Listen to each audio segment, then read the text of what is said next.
Ben, I was very impressed by the film because it's like you created it's like a documentary on America because it's so American. I mean, the sets, the actors, the plot. I thought it was really wonderful. I know it's based in a book, but you transported it to this country, right? Or to this, the idea of America.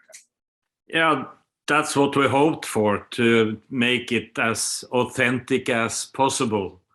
Somehow there are a lot of odd things going on there, but my experience is that fiction never beat reality anyway.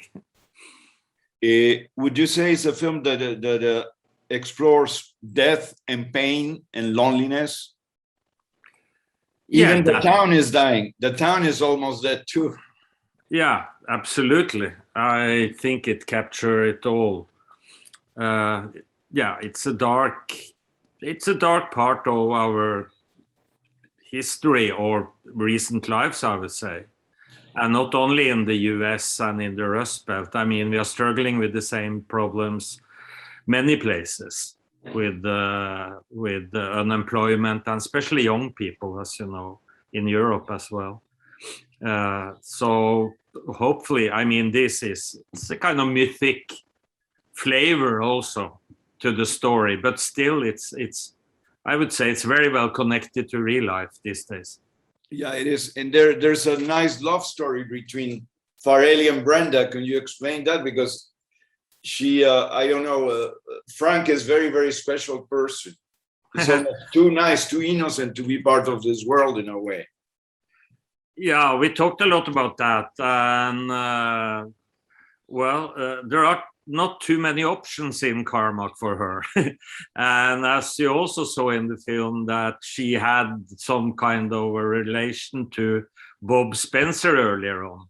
And I suppose he's not the most attractive one, I believe. At least we try to present it that way. So Paul is somehow, it's hard to say who is he. And we wanted him to be a kind of secret. But at least he's, I would say he's a better catch than Bob Spencer. Yeah, of course, he's better than Bob Spencer. He's more human. Where did you find the cast? I know it's international. It's Canadian, American, European. Could you talk a little about the process of casting for this film? Yeah, I mean, the cast is, I mean, they're well known here, and usually you don't go through agents or casting companies. You just call the people, you more or less know them. So then you go for the type and the people. But this time it was also crucial that they could speak English well. And so that was also, of course, really a challenge, and I was very nervous. But well, I have to ask you about that maybe. But I asked, of course, the Canadian cast, and what they say, it was just fine. We are not dealing with dialects and so on, so it's a little bit like here. You could come from anywhere in the American continent.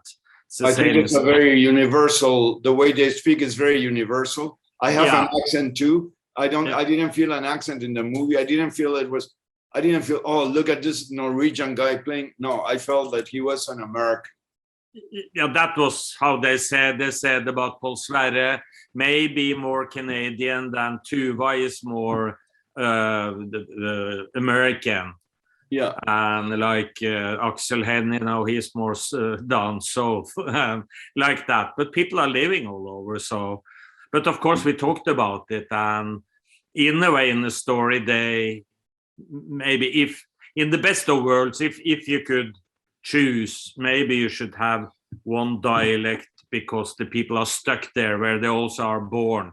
So, yeah. But I mean, this is the way to do the films these days, and I don't think it disturbs after a short while, at least, if you don't think about it all the time. No, then you haven't succeeded in other things, I believe. I just care about the story. I was not checking, oh my God, he has an accent, or she said this. No, it doesn't matter. I think we're beyond that, I think.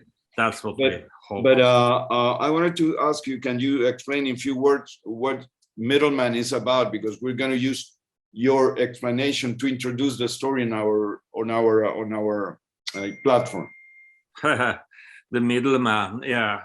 I mean, I heard the expression before, the middleman, but there are no there are no profession called middleman in Norway either.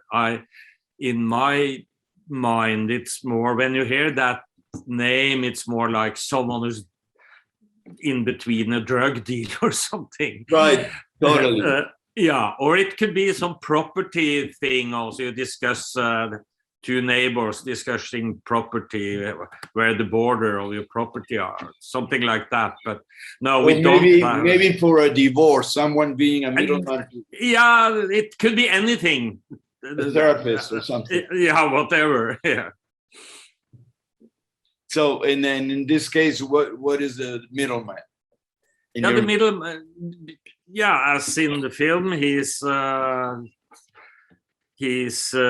there are so many accidents, and the sheriff, the doctor, and the pastor, they need a man to convey the bad messages. They can't handle it themselves. They have too much to do with the rest of the, disasters in the town. So they hire a middleman to convey the bad news. So he became the messenger. The incarnation of bad news in the town. Do you think he brings bad luck? Well, then we are also into, there is a kind of philosophical level here also about faith or accidents, coincidences. That's what he's been told also, and we have this, without telling too much, this story about his father dying when he was a kid and getting blamed by his mother for having something to do with that. So, but I never give answers on it in a way. I never try. I mean, I don't know, to put it that way. It's an open question. It's good not to give answers. Yeah, I think so, mostly at least. I mean, it's up to people to question, but I don't sit on the answers. Because we're not kids. You're not a teacher. Exactly. I don't want to be a teacher. But how was your experience in Toronto? Toronto, yeah, we shot it up in Sault Ste. Marie, as you know, which is far from Toronto, a small town. Toronto is, I mean, I'm not used to these big cities. So shooting a film,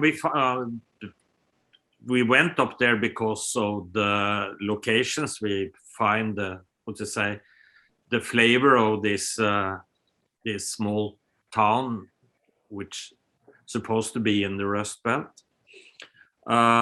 So there was a few challenges also by shooting there. We find the location, which is the most important, but like a 12 hours drive with the trucks up from Toronto. But these days there are all the other challenges also, that there are so many productions going on at the same time. So, I mean, when we shot it, it was like 55, 56 productions going on in Toronto at the same time. And when you're doing these independent films, we can't start or sign up crew before we have all the financing on board. And then, I mean, all the other TV companies, they can pay maybe better, and it's a longer time of shooting, and they can even sign up people long time before they start. So there are quite some, but it's the same all over. We also shot in Germany, and it's also problematic with that. There are so much going on, which is good in the COVID times in a way, but in my field of the business, in the independent part, there are some challenges on that